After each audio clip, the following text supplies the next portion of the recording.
2011 एक middle class आदमी सुशील कुमार कौन बनेगा करोड़पति में 5 करोड़ रुपए जीतता है, लेकिन अगले 5 सालों में ही वो बैंकक्रप्ट हो जाता है। 1993 एक 60 साल के आदमी जेनी टिली लॉटरी में $18 मिलियन जीतता है, बट अगले 7 साल बाद उसके अकाउंट में सिर्फ $700 होते हैं और तो और उस पर $2.5 मिलियन का कर्ज होता है। 2021 के इस रिपोर्ट को देखिए। इसके अकॉर्डिंग 70% लॉटरी विजेता कुछ ही टाइम में बैंकक्रप्ट घोषित हो जाते हैं। But why? What is the reason for this? Because over spending, toxic investment, poor accounting and most importantly lack of financial knowledge. और ऐसी कहानी सिर्फ लॉटरी जीतने वालों की नहीं है।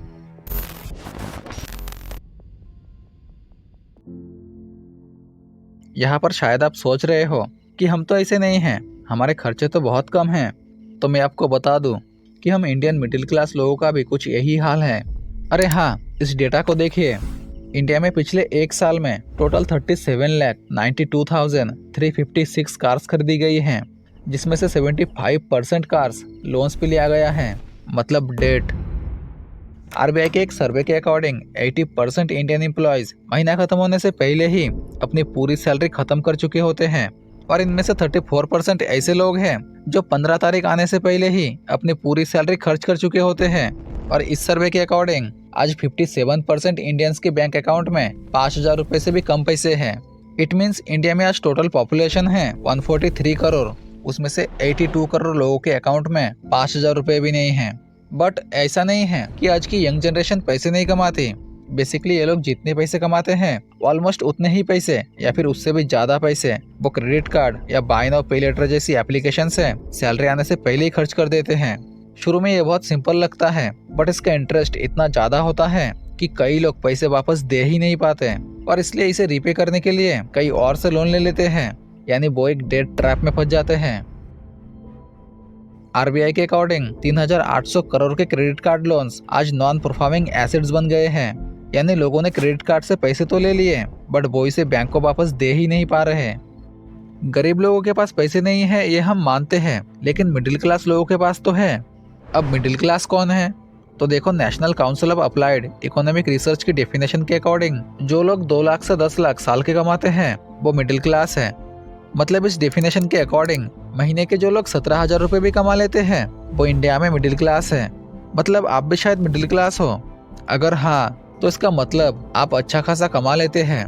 और मुझे लगता है कि शायद आपको अब तक पता चल गया है कि आपको क्या नहीं करना है। तो अब देखते हैं कि आपको क्या करना है।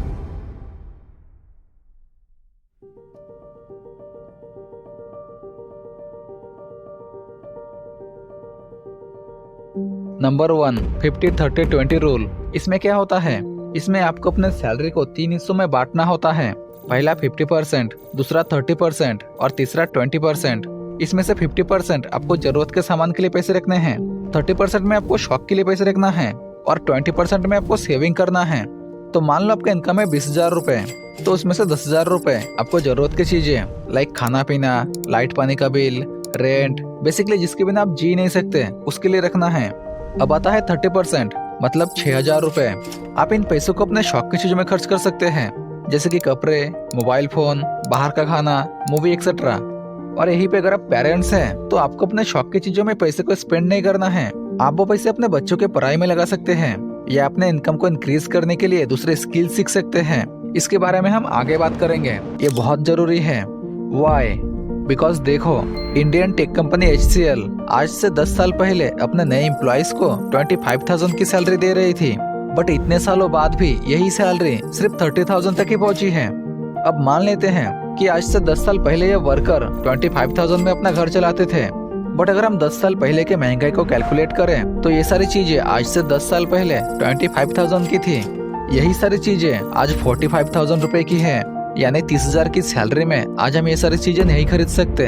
तो अगर हम इस कैलकुलेशन को अगले 10 साल तक लेके जाएं, तो आज से 10 साल बाद इनकी सैलरी होगी 36,000 और यही खर्चे बढ़ के होंगे 80,000। यानी लॉन्ग टाइम में मिडिल क्लास गरीब तो क्या बिल्कुल ही बर्बाद होता रहेगा। बाय द वे, वापस आता है 50-30-20 रूल पे। तो 20,000 रुपए आते ही आपको 10,000 रुपए नीड्स के लिए रखना है, 6,000 रुपए आपको वांट्स के लिए रखना है और बाकी के बचे 20% यानी 4,000 रुपए आपको सेव करना है। यही वो पैसा है जो लॉन्ग टाइम में आपको अमीर बनाएगा। But how? कैसे? इन्वेस्टिंग से। इन्वेस्टिंग वेल्थ क्रिएशन का एक बहुत ही इंपॉर्टेंट पार्ट है। मैं चाहता तो ये पार्ट इस वीडियो में कवर कर सकता था, बट इस टॉपिक पे मैंने एक डिटेल वीडियो पहले ही बनाया है। आप अगर देखना चाहें तो इस वीडियो का लिंक मैं डिस्क्रिप्शन और फर्स्ट कमेंट में दे दूंगा।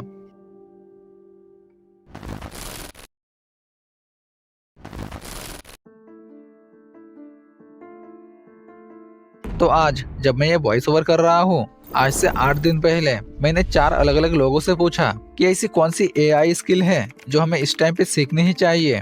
तो उनका जवाब था chat GPT, stable diffusion, Midjourney वगैरह वगैरह। बट मुझे इतना क्लियर हो गया था कि उन्हें ये नहीं पता कि इन्फ्लेक्शन पॉइंट होता क्या है। इन्फ्लेक्शन पॉइंट का मतलब है कि अगर कोई टेक्नोलॉजी बहुत ही तेजी से चेंज हो रही है तो बिजनेसेस बहुत से जॉब्स, बहुत से एम्प्लॉयज को निकाल देती हैं और बहुत से नए एम्प्लॉयज को नई स्किल के बेसिस पे हायर करती हैं। तो अगर हमें इन्फ्लेक्शन पॉइंट को समझ जाते हैं तो हम अपने मूव्स डिसाइड कर सकते हैं कि हम किस तरीके से कौन सी स्किल को एक्वायर करें ताकि हमें हाई पेइंग जॉब मिले। फॉर एग्जाम्पल, आप ये न्यूज़पेपर कटिंग देखिए। ये उस वक्त की कटिंग है जिस वक्त लोग सोच रहे थे कि यार इंटरनेट क्या ही कर सकता है, लेकिन वो सारे गलत थे। इसका पहला एग्जाम्पल है ब्लॉकबस्टर और नेटफ्लिक्स का। ब्लॉकबस्टर और नेटफ्लिक्स दोनों ही यूएस की कंपनीज हैं और इनका मेन काम था सीरीज को रेंट करना।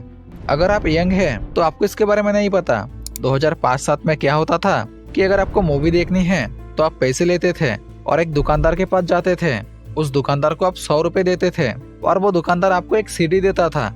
आप उसे घर लाते थे और उस मूवी को देखते थे और 3 दिन के बाद आप वो सीडी वापस उस दुकानदार के पास लेके जाते थे और फिर वो दुकानदार आपको 70 रुपए वापस करता था।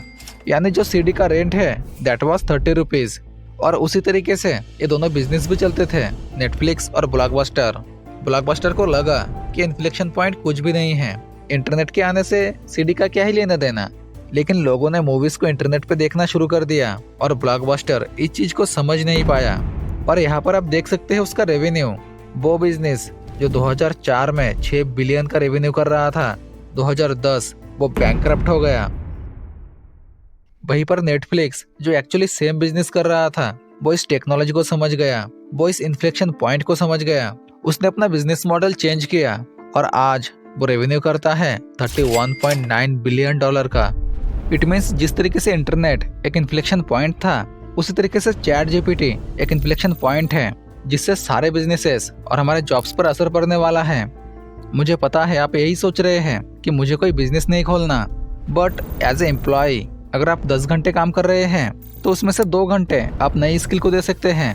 और अगर ये इन्फ्लेक्शन पॉइंट हुआ तो फ्यूचर में लोग इस स्किल की वैल्यू करने लग जाएंगे और फिर आप 2 से 3 घंटे, 3 से 5, 5 से 8 और हो सकता है अगेन आप फुल टाइम इसी टेक पे दे रहे होंगे।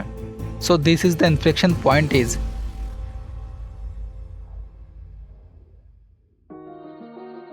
इन कंक्लूजन, हमने इस वीडियो में मिडिल क्लास ट्रैप के माइंडसेट को एक्सप्लेन किया और ये जानने की कोशिश करी कि क्यों मिडिल क्लास लोग कभी अमीर नहीं बन पाते। यूट्यूब पे हमें कई सारे वीडियोस मिल जाएंगे जिसमें ये बताया होगा कि मिडिल क्लास लोगों को अमीर बनने के लिए क्या करना चाहिए, बट ये कोई नहीं बताता कि हम क्या गलत कर रहे हैं जो हमें नहीं करना चाहिए। और आगे हमने ये समझने की कोशिश की है कि अगर हमें मिडिल क्लास ट्रैप से बाहर निकलना है तो कौन से स्टेप है जो हमें उठाने चाहिए। आई होप ये वीडियो आपको बहुत हेल्पफुल लगी होगी। सो आपका वैल्यूएबल टाइम देने के लिए धन्यवाद।